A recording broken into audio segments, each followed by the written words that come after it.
I'm the son of an oil man. I lived overseas all of my life. I was very fortunate in both having several graduate degrees and being a Marine Corps infantry officer, Marine Corps intelligence officer, and then a clandestine intelligence case officer. I've programmed imagery satellites. I've helped steal signals code books. I've done counterintelligence. I'm basically intimately familiar with the way in which the U.S. government does or does not do the craft of intelligence. What you need to know is I'm a spy saying spying doesn't work. It's costing you $1.2 billion a week to produce the president's daily brief for a guy that can't read.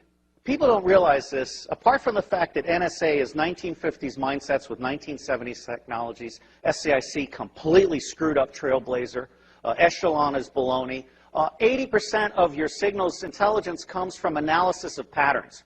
So you don't need to violate privacy. All you need to know is that Schmuckhead is calling Afghanistan once a week. General Shinseki knew exactly what was needed to make Iraq go right, and Paul Wolfowitz lied to Congress and said they'll receive us like liberators and stuff. If I had been General Shinseki, I would have grabbed Wolfowitz by the neck and thrown him down the steps of Capitol Hill. You don't let people lie like that. It's unprofessional to confuse loyalty with integrity. And we have had a failure of generalship in America. Our generals have been too eager to keep their stars and not eager enough to think for themselves and uphold the Constitution. Smedley Butler, the highest decorated Marine, said, war is a racket. War is a racket.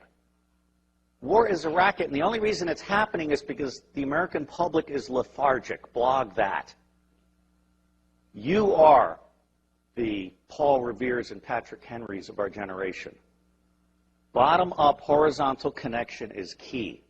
Sharing at all levels, not top-down control. Public intelligence and influence is about to take off. We are about to bury rule by secrecy. Civil affairs is the focal point. The intelligence guys need to go back in their box.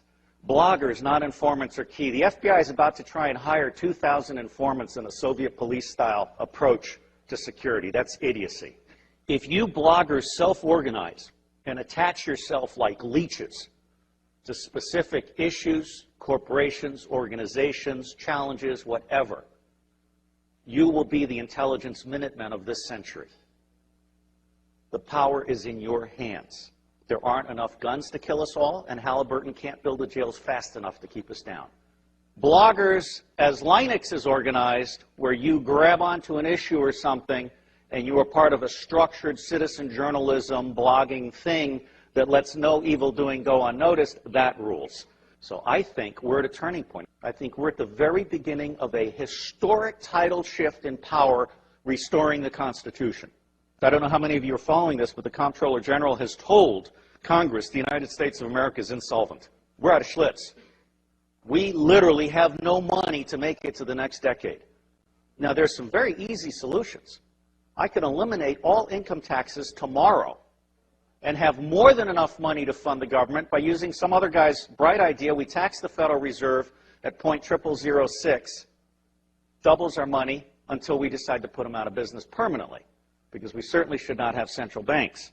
We've put together an electoral reform pledge, and it's my view that any member of Congress, any member of the Senate that refuses to sign both the constitutional pledge supporting the Constitution and the electoral reform pledge should be put out of business.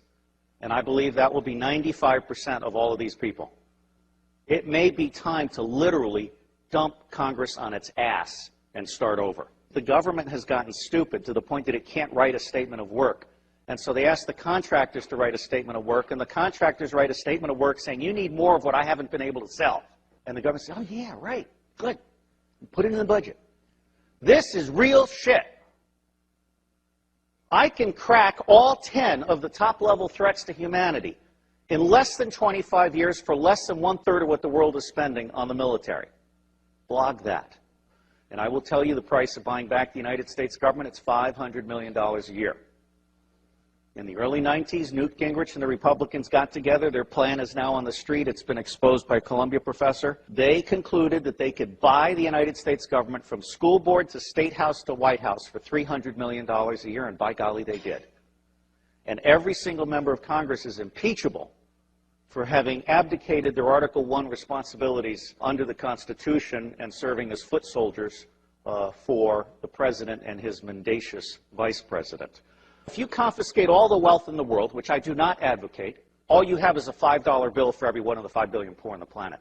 For what we have spent on the Iraq War, I could have given a free cell phone to every one of the 5 billion poor on the planet. I could have taken the 10% residual capabilities on DoD satellites, abandoned communication satellites, and I could have provided free T1 to the Southern Hemisphere.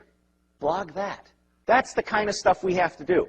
Because if we don't do that, those 5 billion people, instead of producing wealth that stabilizes the earth, are going to produce plagues, epidemics, criminal gangs, drugged up people. Ralph Peters, a friend of mine, and the bottom line here is the only path to wine, women, and wealth for badasses anywhere on the planet that have no money is guns. And what's happening here is we're at the very beginning. We're just starting to come out of our little eggshell. When the industrial era began, it broke the connection between kinship and trust. And it started treating people as commodities. And then we lost sight of our government and we allowed the corporations to buy the government. The United States of America no longer represents we the people. But you can change that. The reason it's not working today is because we have a military-industrial complex that profits from secrecy and war, and it does not profit from efficiency and peace. Blog that. The bottom line here is that central banking is an evil cancer. These people are selling us credit they don't have so they can take profits they don't deserve out of our pockets. That's nuts. The United States government is constitutionally chartered to print money on the good faith and credit of all of us and not pay interest. Why are we being such fools? Well, unfortunately, if you fight them, you get assassinated. Lincoln and Kennedy were both about to print money and not borrow from the banks. I can't connect those two dots, but I can tell you they're side by side. But the reality is the federal government is broken in every possible way. And it's going to be localized, bottom-up resilience networks. They're going to save us. That's where you guys come in. Our educational system stinks. It beats the creativity out of kids by the time they're in the 4th grade. It forces you to become a blogger or hacker in order to become creative. So you guys are the lifeboat. We've gone from America the Beautiful to America the Shit. Now, I believe we need to start blogging retrospective impeachments. I'm not saying we need to hang them or tar them or feather them, just out them. I think it's time for citizen investigative journalism to go deep and go back and go current. And people need to understand they can't get away with this stuff. There is absolutely no lack of solution, and there is also no lack of money. What is lacking is the popular political will to exercise our God-given right to be in charge. I got thrown off Fox News for saying the global war on terror wasn't real. Well, it's not. Okay? I mean, until we can get to one man, one bullet for the top 6,000, we can contain the next level and we can provide a quality of life for everybody on the planet at the lowest level, we're not going to get it. The Air Force solution for terrorism is to kill one guy in an entire village, which of course creates 100 to 200 additional terrorists because of that indiscriminate war crime. It's just nuts. And it's nuts because the media isn't doing their job, and so it falls to you. And my dream is to have someone adopt every zip code and start doing that weekly report for their zip code. And then those little reports will start having babies, and it'll start spreading. Your government is stupid, and they're stupid deliberately. The intelligence community does not do open source information because they like to think that the cabinet departments are doing their open source information. That's not true. The cabinet departments don't know how to do decision support. What they know how to do is take stakeholder interests and turn them into policy that increases budget share. That is not what I call reality-based budgeting. Politics today has gotten so dirty it's not worth anybody's time if they've got a brain. Well, I don't have a brain, I have a soul. And I believe that America needs to get back in the business of managing itself. I am absolutely certain that central banks are an evil. Central banks are screwing us all, or we'll have it right. We are pigs being harvested for profits. I do believe there are secret societies, although, you know, given a choice between conspiracy and incompetence, I generally go with incompetence.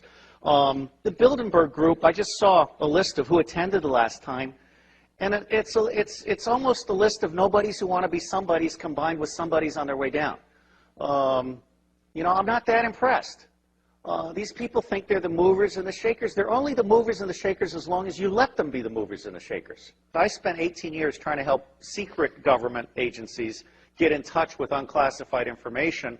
And Tom Atlee sent me an email, and he had this little signature blog where Buckminster Fuller said, don't try and heal a broken system, create a new system that replaces it.